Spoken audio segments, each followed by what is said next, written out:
morning, everyone, and welcome to Talking Horses. Greg Wolf, Andy Serling. Another beautiful day here in New York.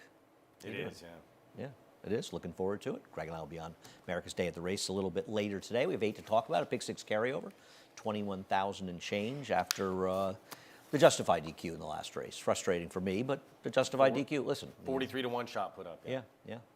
All right, well, we'll talk about the card. We'll go over to Naira Bets before we do that. The usual rigmarole to start the show. Use the promo code BONUS200 and we will match the $200 of your initial deposit. Go to NairaBets.com, play through NairaBets, keep the money in the game at NairaBets.com. Check out the track stats. You can check that feature out if you're a member. Become a member, check them out, look through that stuff. What else do we have? Hard for me to remember the order. Pick 6 carryover, 21,550. I like that too. It's very sharp. Very sharp. Moving on, we have a cross-country Pick 5, 3 at Aqueduct, 2 at Oaklawn, and we'll be covering these races, Greg and I. Paula Duca down at Oaklawn. Maggie will be in the paddock, the usual. FS2 from 3 to 6 today. Travis has already had enough. He's leaving. He heard the opening. That's how he just stays for the opening. I can just see he's getting ready to leave. He is our biggest fan, though. He is a big fan. He loves the opening. Travis, of course, being our cameraman. Anyhow, race number 1. Well, I tell you, it'll be quite a double for me. A DQ in the 9th, and then maybe I can watch the horse that I picked in the first race that was going to be a bit of a price that runs for purse money only win, and I won't be able to bet. That will be really I may go home. You may be alone. If you're a fan of the 2, don't worry. You're still going to get to see this horse compete today. Yeah, that's a good point. It's really all about the competition, not the gambling aspect. I don't know. Some erroneous scratch that I'm sure 2 people saw, and so unfortunately everyone gets punished. But not my place. Even though anyhow, we have 70 minutes to post. Correct. Not a rule I understand, not a rule I'll ever understand. I scratched into the favorite, who has done absolutely no running, or the second choice in 2 starts, but it's Todd Pletcher dropping down. I scratched in. I'm not proud. I was going to take a shot with the 2 I thought was interesting. I look forward to watching her win. You have got the 1, Touche, and we will show you Touche. We're going to show the gallop out? We are not showing the gallop out. It's a pretty good gallop out. You know, you could have told me. You could have called me. I mean, that's the reason. That's the reason to play this horse. Really? Yeah, it was a big gallop out, rolled by the winner. The race was falling apart. Right past the wire. Horse was 3 to 4 wide the entire way, about 5 wide in the stretch. And there's just no one with much ability in here, is there? No, there isn't. No, that is correct. There is nobody in this race that has shown any ability whatsoever. And I defaulted to Todd, who just seems to win these races, often with horses that have done no running. Then again, he was favored in the last race yesterday, and the horse didn't do any running at all. I'm not defending anybody. Touche is the horse to beat off those races. I don't disagree. 3 second-place finishes. This horse will be on me. Can Gary Contessa get a win that's not in the greatest stake? I think he could be 1-2 in here. He could be. He could be. He'll definitely be in the Super that we're not taking. I think there's a chance, actually, Pergova's in front in here. Who? The 6. Well, with the scratch of the 3, anything's possible. The 2 could be in front. The 5 could be in front. The 6 could be in front. I agree. I won't be surprised. And Maddie's an aggressive rider. Yeah. And you know what? Also would probably help to show some speed to help the other Contessa horse. Gary could run 1-2. Race numero 2. We will take a look at the blanket finish of Predicted and Disappearance. And I am not taking Mount Rushmore, my favorite part of the day, every day. At Gulfstream, yeah. Yeah, I mean, I can understand the link between Mount Rushmore racing and Gulfstream. I think everybody gets it. I am not taking anybody out of this race when 5 horses at the wire together, Greg. So that's like the basis of my handicapping here is to stay away from this field. You obviously disagree. Well, I do think that Thistle is the horse to beat, but the 6 horse here making this late run outside wide. Speed actually did okay on this day.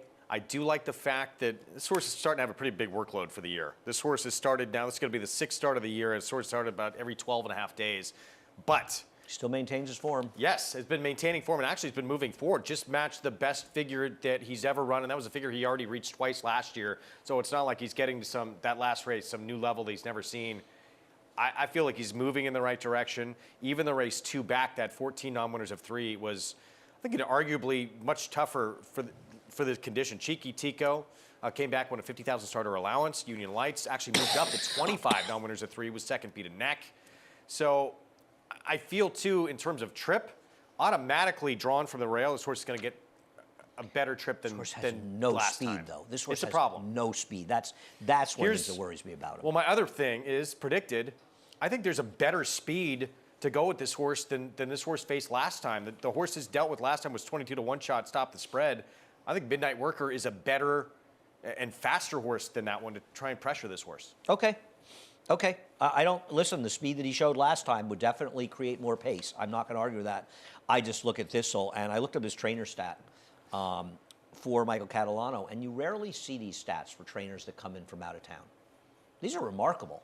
He's not only 7 for 24 on the dirt at Naira, 15 of them hit the board. The ROI is $3.60, and it's not like there's some huge price in there. I mean, he's still $2 without, there was like a 30-something dollar horse. You take that horse out, he still has a positive ROI. So these horses are running.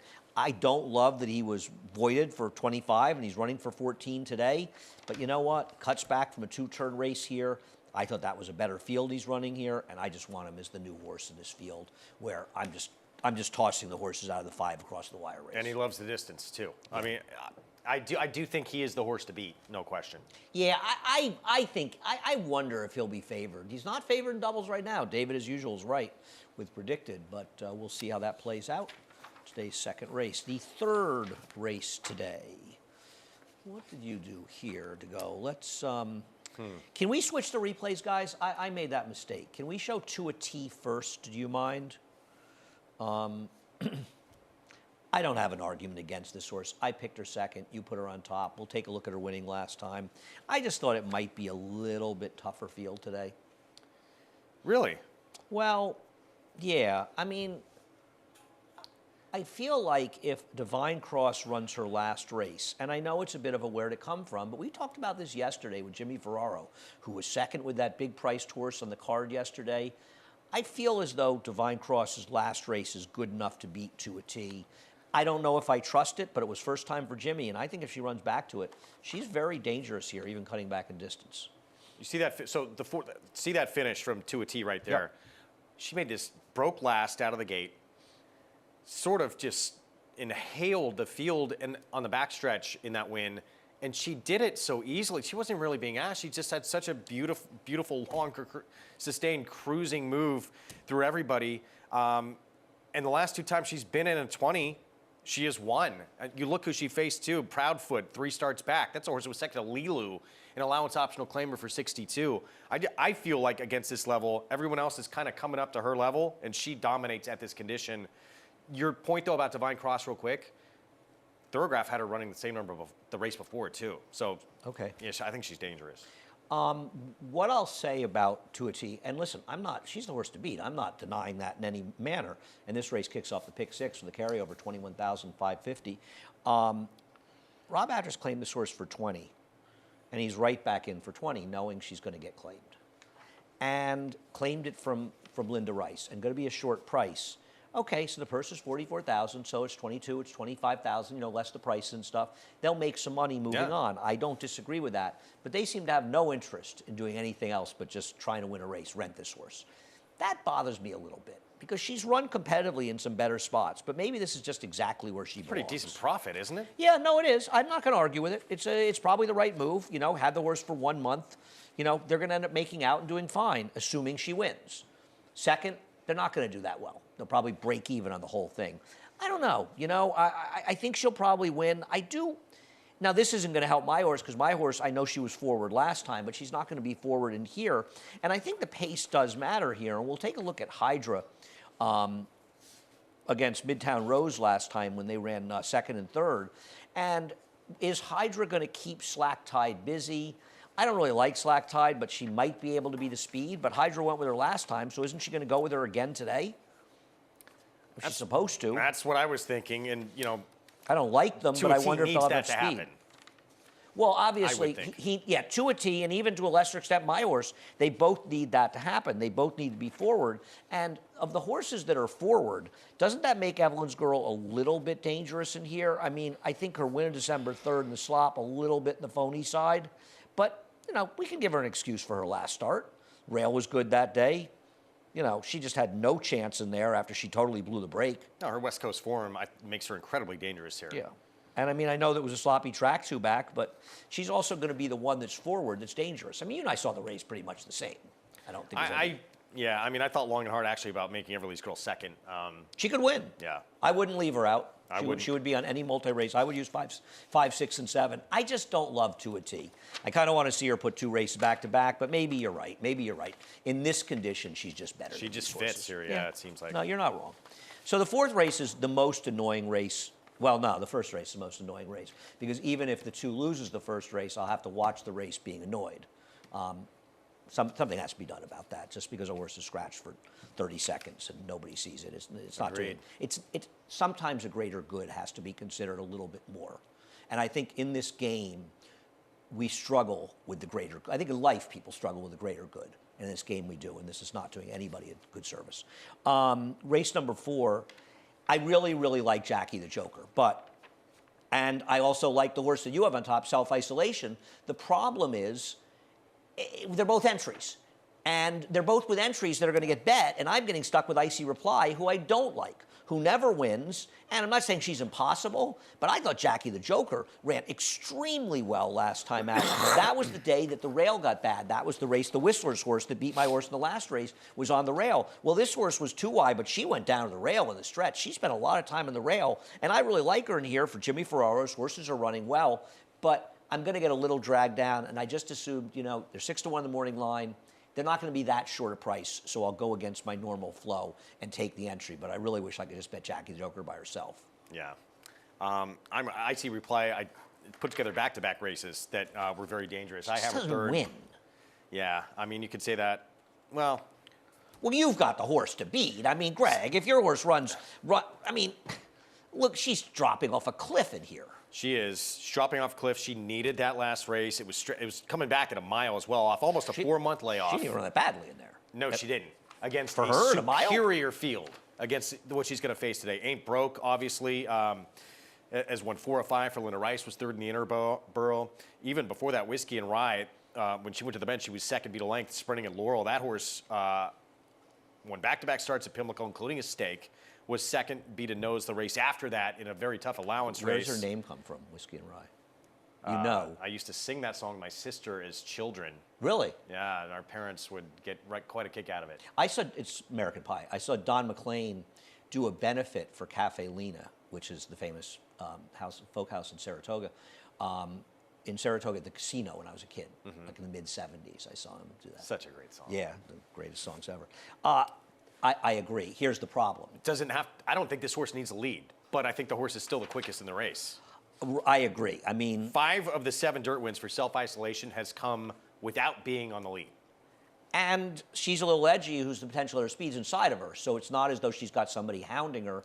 The problem is twofold. You're also inheriting Tammy the Tigress, who has a chance to win, but she's clearly dragging your price down. And it's David Jacobson, who is the most unreliable trainer. It's just unbelievable. Yeah, I agree. But she's way the horse to beat. Self-isolation maybe doesn't quite fall into that category, because this horse is actually incredibly consistent, isn't she? 9 for 28 overall. On paper, all things being equal, she is an hour the horse to beat, in my opinion. I don't think it's even discussable.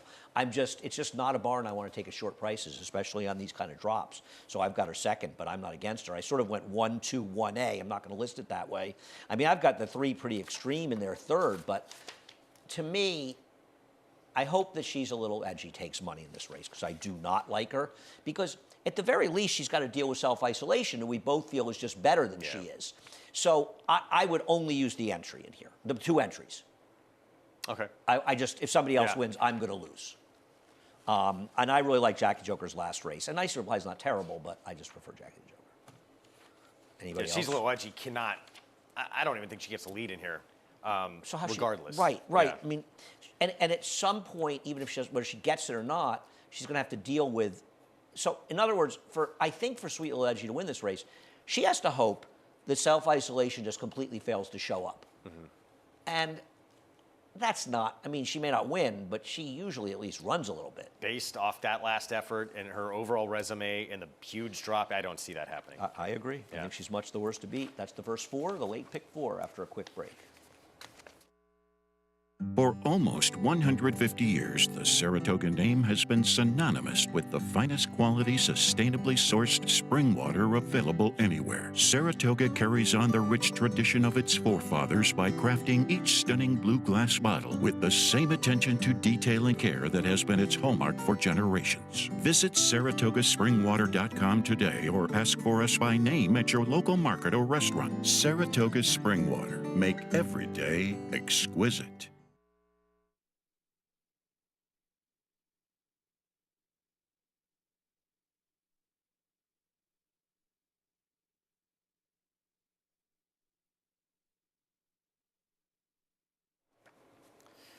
Welcome back to Talking Horses. Greg Wolf and Andy Serling. Race number 5. Oh, you copped out like me? I did. Well, I stole your pick, actually. I had a mental Disappointed note. in myself.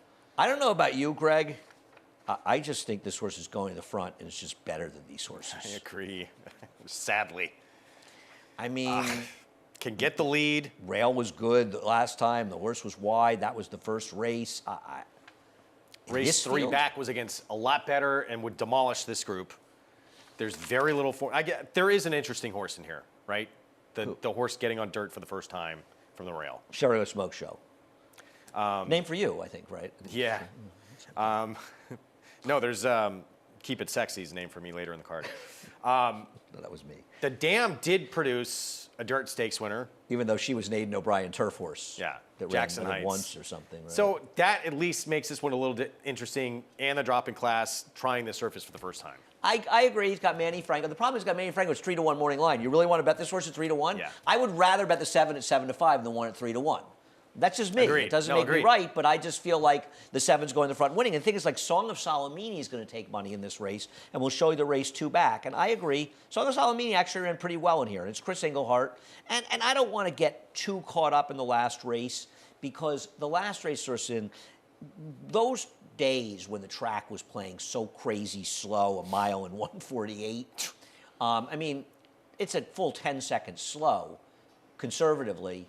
The gaps were really big. Yeah. So horses were, the track being that slow dramatically increased the gaps. It's kind of the opposite of turf racing, right? Instead of bringing fields together, it actually separated them. So I don't want to, but it's also, it was a muddy sealed track. I don't think this horse is impossible against Lasix the first time. I don't love Poseidon's Mist. I'm not thrilled with him, but I just think he's going to wire this field, Greg. I didn't want to play against. By the way, Katie Davis on the 5, that was just named, and then Dylan's going to be on the 6, Apollonia Vitelli. Apollonia Vitelli, at least there's a little form at Parks. It's going to be the first start outside of Parks coming to New York. I guess that was the other one. We talked about Michael Adelano shipping here, so doesn't the stat for him from race number 2 apply? Yeah. And he's done really well, so I think that's worth noting. I will tell you one thing. This horse lost some very bad, was in some very bad. Now, this is not a good race, but this horse was in some atrocious races at Parks. Yeah, I wanted to take that horse desperately. I tried to make a case, and it was too hard. So the horse that I'm actually looking forward to the most on today's card, oddly, especially with the purse money only, I'm going to watch this race with my eyes closed, is in race number 6. Biggest And scratch on the card, by the way. What? The 1 coming out, For whom? right? We picked the same horse. I didn't like that horse at all. Was that horse going to take money? It was a 7-5 morning line favorite. Oh, my God. Yeah. That's really sad because I didn't like that horse at all. Really? Oh, shoot. Okay. Just trying to beat that one anyway. Oh, so now we have the favorite. Okay. We're going to go back a year and a half ago to Dazzy's last race. I'm curious why you picked this horse off the year and a half layoff. You want me to start? Yeah. So I think there's actually a chance this horse is on the lead today. You don't think it's who's going to go?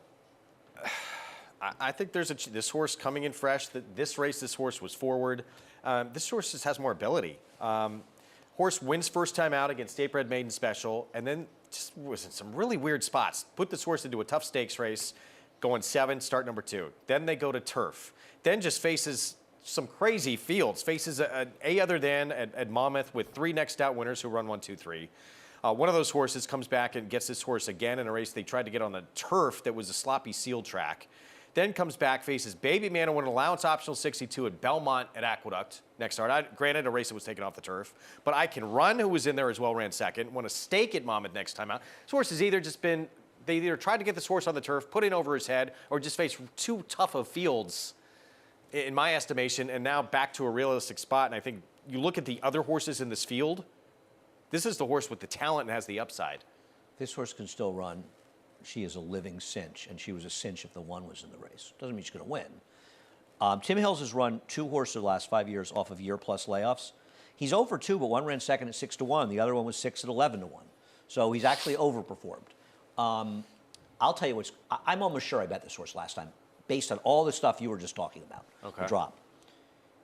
His last race is like a gigundo key race. The second horse came back to win, but did go 1 Beyer point slower. The fourth horse came back to win and ran 12 Beyer points faster. The fifth horse came back to win and ran 23 Beyer points faster.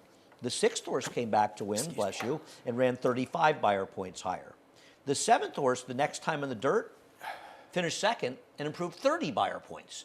This may be as key a race as I've ever seen. And I made a sort of comment on Twitter the other day. I said, a great test of key races. What do you do with a horse off a key race coming back of a long layoff? Oh, well, I did now, see that. Okay. With the one scratched and the horse being the morning line favorite, I'm more just curious to see how the horse runs, because the other thing is, and boy, I didn't like the one at all. Jeez, I can't. I'm so sick that horse scratched. Who does this horse have to beat? Ghostly Girl? Really? Our second choice? We saw the race exactly the same here. I mean, if she can run, she's going to win. And she's in for the waiver, which I like. And there is a work showing some life, too, on February 10th. And you know what? Also, if a horse had a decent enough work and was in for the claiming price, they might be trying to draw people in. But for the waiver, they're not. We'll see what happens. But this horse is, this horse is, you pointed out, in a lot of races facing much better horses. And the last race was a gigundo key race. If she doesn't win, I've got Ghostly Girl on top and Dolce Sarah. And I don't, listen, I'm not going to bet her at 6 to 7 to 5 now with a scratch, but I'm curious to see how she does. Race number 7, probably the better races of the card. So we turn our attention to race number 7. I'm waiting for your picks. I don't know. It's fun for me to see who you go with. There we go. You did not put my horse on top. We'll start with Cloud Forest, my horse. I got to tell you something. This horse ran super last time. I agree. And I like the cut back to the 1-turn mile for Ray Handel, and I feel like if he runs this race, he's going to win. I was going to put him on top. I love this race, too. I don't like the gaps in the works. So this horse wins this race January 12th, comes back to work. Yeah, you're right. January 27th. We don't see him again until February 24th. Where was he, Ray? Yeah, You're for watching. me. I want to text. And so basically has had, 3 works now Don't coming lie. back for If this you're race. going to lie when you text, don't bother texting. Yeah, for me that's a little problematic. That's the only reason I didn't put him on top. That's fair. I don't know if there weren't races for him, if he was, what was going on, may have had some issues. Do you really think that Proven Hope is good enough to beat these horses? I just like the consistency of this horse. 3 consecutive races now, this horse has put together the same figure, which Thoroughgraph has the same number basically as Cloud Forest ran last time out. But it's going to be far back, pace dependent. There's not a lot of speed in here. So that concerns me, but I just feel like the horse, and again, it goes back to the issues with Cloud Forest. Where's the horse been and the gaps there? That's why I didn't put that horse on top. At least I know I'm going to get that effort from this horse. It's going to keep grinding. He's consistent. I agree. I preferred others. I think Grandpa's Kid's dangerous, the 4 horse. Take a look at his last race. Gets to switch Jose Lezcano for this race. And is this today's or yesterday's? It's yesterday's. This is not Lane Leslie's fault, but this was a big outside flow track, and I don't think you wanted to be inside. And this horse ends up right down the rail in the stretch. He's off it, but he ends up down the inside. And I know the Complete Agenda, obviously, even though he won, didn't run particularly well in his next start. This horse, I think, was very much hampered by ending up down in the inside. The winner is out in the middle of the track. And I'll tell you something, I just thought he was a little dangerous. Thought he ran well enough last time out, and he does have some recent races good enough for Randy Persaud. Wonder when the last time Jose Lezcano rode for Randy Persaud. Doesn't feel like he rides for him that much, does it? A couple of really big numbers, too. Yeah. End of last year. What about Assume Nothing is the speed? Take a look at his last race at Laurel coming in here. I know he didn't run well in the slop, particularly when he was here, but does he Are you worried at all that he could wire the field with Kendrick? Yeah, absolutely. I mean, I have him in the mix here. It wouldn't shock me at all. Kendrick's still in the mix for riding title too. How far behind is he? I got to take a look. He had that 3-win day the other day. He's within 10. Can he pull an Eric Cancel on Dylan? That showed us after that Eric? anything's possible, right? Yeah. 6-win day to No, close it out and steal I agree. And the meet is over 2 weeks after this. That's plenty of time. Yeah, including today, there's 10 days of racing because the last Okay. week is only 3. It's Easter. Big Easter plans? You can have an egg hunt for the kids? Yeah, in-laws are coming. Really? Yes, from the You're UK. going to hide the From in-laws UK. and have the kids try to find them? Really? Is It's a good idea. that their first trip? No, they've been here several times. Are they coming to Aqueduct? I could arrange that. I can't see how anybody would want to come and not come to Aqueduct. All right, yeah, I'll work They've on only that. got 2 years left, you know. Can we get them good seats? Maybe a box? I think we can figure something Okay, out well, for them. We can help them. We can I'll get them try a and table. pitch it to them. There won't be any food, but we can get them a table in Equestrian right near the studio. But no, back to your question. Yes, this horse definitely dangerous on the front end with Kendrick. And, if able to back up that effort, those weren't exactly formidable fractions on the front end. But nevertheless, the horse is dangerous. What about Mighty Atlas, the wild card in here? We haven't seen him since August, coming back for Mike Maker, who has okay numbers, overall. For what it's worth, at Naira, 120 to 240 days in the dirt, he's 5 for 15. He's 5 for 11 in sprints, though, and 0 for 4 in routes. But I don't think he was impossible. The problem is his very best race, his last race, at best kind of makes him a fringe player. And he's going to be pretty far out of it early, isn't he? He does not project to be particularly close in here. I don't disagree, along with St. James. Race numero 8. I did not. I'm curious if you copped out like me. I don't know. I don't feel like this is a cop out. Our 7 horse earlier was a cop out. Yeah. Well, I wanted to try to pick against her. We'll take a look at Cali Magic's last race. I mean, if you're picking against her, you are basically saying, I just don't think she's going to run the same races she's been running for Gustavo Rodriguez for the Notice. Because if she runs back to either of her last 2 races, she won't win this race. She'll smother this field. Smother them. I mean, just complete and total joke. And I'm not going to just dismiss, because the other problem I had, Greg, is I didn't have anybody clever I wanted to play in here. No, I agree. In her last race, you say, well, it's a sloppy sealed track, and maybe she moves up off. It doesn't matter. As you said, the start before that destroys this field. Her last 2 efforts are just superior. And if Rebo's Valentine presses her and she somehow can't get the front like she did last time, it doesn't matter. Valentine. 5 of her 8 wins actually have come without the lead in her career. She doesn't have to be in front. I agree. And as far as Reba Valentine, she's a wild card. I mean, my friend Jordan Wyckoff, by the way, got incredibly lucky with a terrible claim that he's made some very good claims, including money supply. But with that, you didn't look at Sunday's card yet, but Barely Funny found the right field off the claim. Very funny. Barely? Isn't it Barely? I think it's very funny. Brary Funny? Oh, okay. Problem with this horse is, and I get it as a stranger off the claim, this horse better improve off the last race because she has no shot off her last race. And who says she wants a mile? Oof. I mean, was she's the wild slow. card. I didn't go with her. You didn't go with her. What about Yeah. Gone and Forgotten? We'll go back to her race 2 back. The problem with her race 2 back, and we're going to actually show a lot of the race, she just completely takes herself out of the race. But the other thing about her is that her rally was up the rail, and the rail was gold that day. So, and she's the number 5, and that's her down on the inside, I believe. And she is just going to plummet back in this field and just has barely keeping up in the field. And she's going to make a long extended run, but there she is. But it's on the rail, and the rail was gold this day. Yeah. So I put her second because I thought she can run well enough, and she's the other Maker horse. But I mean, I would only pick against Cali Magic if I was actually going to bet against her, and I'm not going to bet against her. I thought there were 2 standouts on the card today. She's one of them. To me, that the other one was the to a T. Faced Kali Magic 3 starts back, and she stumbled a little bit out of the gate. She was going to beat her anyway. And Mike, you look at Mike Maker, he's 28% at the meet, but Quiet lately. yes, Had a lot of horses run poorly actually lately, but he was on fire earlier. yeah, If you're betting against Cali Magic, and I'm not saying this to try to pick on somebody, but You have to call it for what it is. You are specifically saying she is not going to run back to her races in the new barn. Yeah. That's all it is. Because if she runs a semblance of her recent races, somebody's going to have to really step up to beat her. Now, maybe she won't run as well in the new barn, but if she does run close to it, she's going to win. Oh, she ran pretty good moving from Lena Rice to Gustavo Rodriguez. No, I'm not. Yeah. Obviously, I'm not overly concerned with it. I picked her on top, but that's the reason that some people Yeah. may be looking to bet against her, because on paper she's kind of lays over Yeah. the field. And the last 2 wins, they were at this same exact condition. So I'm not against her at all. that means we hit this pick 6 today. Okay, I'm in. I'm still whining over it. Whatever. DQs are tough, but they're It's part of the hard game. to let. I understand. It's frustrating. It's hard to let wins where you get DQ'd, anything like that. Even if you were close and right in the mix, it's hard to let Right. those go. So I have a really hard time letting them go. It's There's difficult. some DQs, like, I remember I bet a 25-1 shot that won at Saratoga and came down.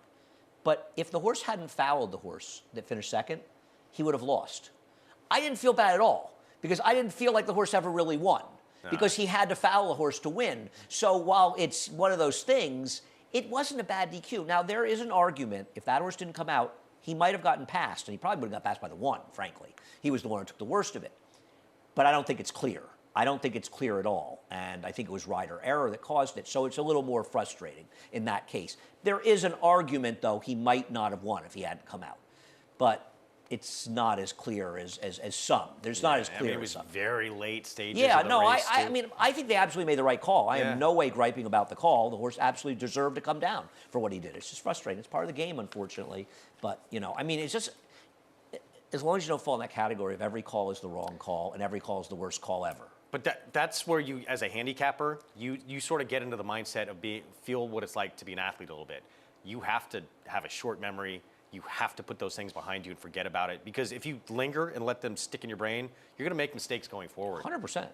Yeah, I mean, I think it was Andy Beyer that said years ago that this game will, any chink in your armor, this game will find it and it will exploit it. Yeah.